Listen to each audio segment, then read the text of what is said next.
असांजो सिंध हुकूमत खां मुतालबो आहे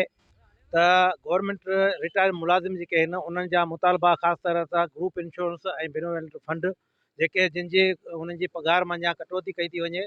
ऐं उन्हनि खे रिटायर थियण खां पोइ उन जी का क़िस्म जी अदायगी कोन थी कजे। असां मुतालबो था करियूं त फौरी तौर ते इहे ॿई शयूं अदा कयूं वञनि ऐं जेके गवर्नमेंट जे बजट जे दौरान जेके वाधारो थियो आहे पेंशन में उहो बि फौरी अदा कयो वञे ऐं उन लाइ असांखे एहतिजाज करण ते मजबूर न कयो वञे। इहो असांजो बुनियादी ऐं कानूनी हक़ आहे जेको रिटायर मुलाज़िमनि खे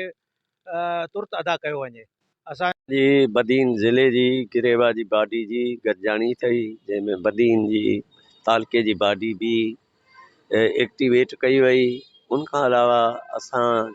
जूं डिमांड्स जेके आहिनि असांजे दोस्तनि हिते पेश कयूं। गवर्नमेंट ऑफ सिंध मौजूदा जेका आहे उनखे गुज़ारिश आहे त उनखे कंसीडर करे,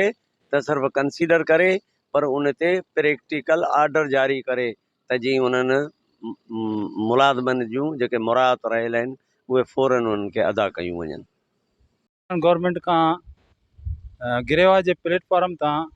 मुतालबो था करियूं त जेके असांजूं मुरादूं रहियल आहिनि सिंध गवर्नमेंट ॾांहुं उहे फौरी तौर ते निगरान गवर्नमेंट असांखे ॾिए, असां पोड़नि खे वधीक एहतिजाज करण ते मजबूर न करे। गवर्नमेंट सिंध खां मुतालबो आहे जेको गिरेवा जी असांजी तंज़ीम जे प्लेटफॉर्म तां असीं गॾु थिया आहियूं ऐं ग्रुप इंश्योरेंस जो आहे, बेनियल फंड जो आहे, ऐं काफ़ी ॾींहंनि खां वठी सरापा पूरी सिंध एहतिजाज करे रही आहे, पर हिननि जे कन ते का जूं कोन थी चुरे ऐं असां हिननि खां मुतालबो था कयूं या त असांजो मुतालबो हल कयो वञे, न त ॿी सूरत में असीं सॼी सिंध में मुज़ाहिरा करे ऐं धरना हणंदासीं। रिटायर सरकारी मुलाज़िमनि जो हिकु अहम इजलास हाई स्कूल बदीन में थी गुज़रियो, जंहिंमें हिननि जो मुतालबो आहे त असांजो ग्रुप इंश्योरेंस ऐं बेनियल फंड जेको सिंध हुकूमत काफ़ी टाइम खां असांखे न ॾेई रही आहे ऐं पाकिस्तान जा ॿिया 2 सूबा ॾेई रहिया आहिनि ऐं असांखे सिंध हुकूमत तरफ़ां नथो ॾिनो वञे। हिननि अहिड़ो एहतिजाजी मुज़ाहिरो हाई स्कूल गिरांड बदीन ते पिणु कयो जिन में सभई रिटायर सरकारी मुलाज़िम मौजूदु हुआ। हिननि निगरान सिंध हुकूमत खां मुतालबो कयो आहे त असांजा रहियल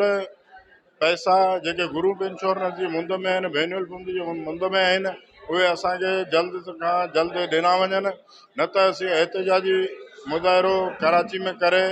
भरपूर एहतिजाज कंदासीं। Ashraf Memon, Ibrat TV news, Badin.